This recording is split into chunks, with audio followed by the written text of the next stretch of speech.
Emmanuel ni mwenyekiti wa kata Ngarenaro. Emmanuel ni kijana mpambanaji ama kiongozi mchapakazi ndani ya kata kwa muda mrefu na amekuwepo kwenye tasnia hii kwa muda mrefu sana. Mimi niseme tu kwamba kundi letu la bodaboda linaongozwa na watu ambao asilimia kubwa naweza sema kwamba hawajaenda kusoma mahali kwa ajili ya kuongoza bodaboda. Wana elimu zao tu binafsi za masuala mengine yote, lakini busara inawaongoza tu katika kuongoza hili kundi. Kwa kifupi niseme kwamba kuna mahali tu inafika mtu anaamua kwa utashi wake kufanya vitu ambavyo anaviona yeye vinafaa kwa wakati huu. Lakini niseme wazi kwamba kila mtu ana hisia zake. Na kwa mitazamo alionao yeye kama kiongozi wa kata, aliona alivyoona kwa kipindi hicho kwamba amekuwepo kwenye tasnia hii kwa kipindi cha muda mrefu na ameona nini hayo aliyoyasema ni ya kwake. Kwa hiyo sio tamko la ofisi na wala sio maagizo ya ofisi. Kwa hiyo ni hisia za mtu. Lakini pia kama kuna changamoto yoyote kuhusiana na kauli yake, kuna taratibu ambazo ziko ndani, haziwezi anikwa waziwazi. Kuna sisi na utaratibu wetu kama ofisi ya mkoa na utaratibu wake. Kila kitu kitakaa tu vizuri. Kwa mtamchukulia hatua tafsiri yake?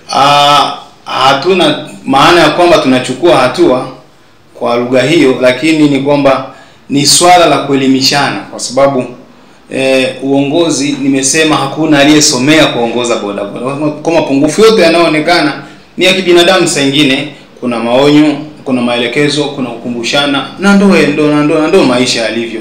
Sidhani kwamba inaweza katokea tu kila kitu kinachotokea inakuwa ni maamuzi ya kumwajibisha mtu ama kumwadhibu mtu.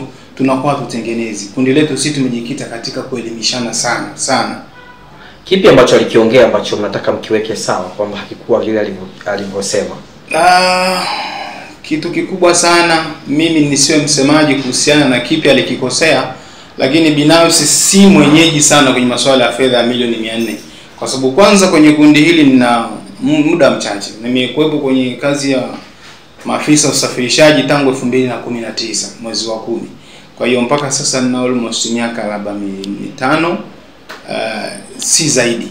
Kwa hiyo si vitu vingi navijua, lakini katika document ambayo nimezikuta ofisini madai yapo, taarifa hizo zipo, lakini si kwa kiasi hicho nafahamu kuhusu madai hayo. Kwa wanaofahamu sana kuhusu madai hayo ni hawa ambao wamekuwa wakionekana mara nyingi wakizungumzia fedha hizo mahali popote pale. Nakumbuka hata mwaka jana msemo amezungumza sehemu nyingi, tumelisikia na sisi sehemu nyingi.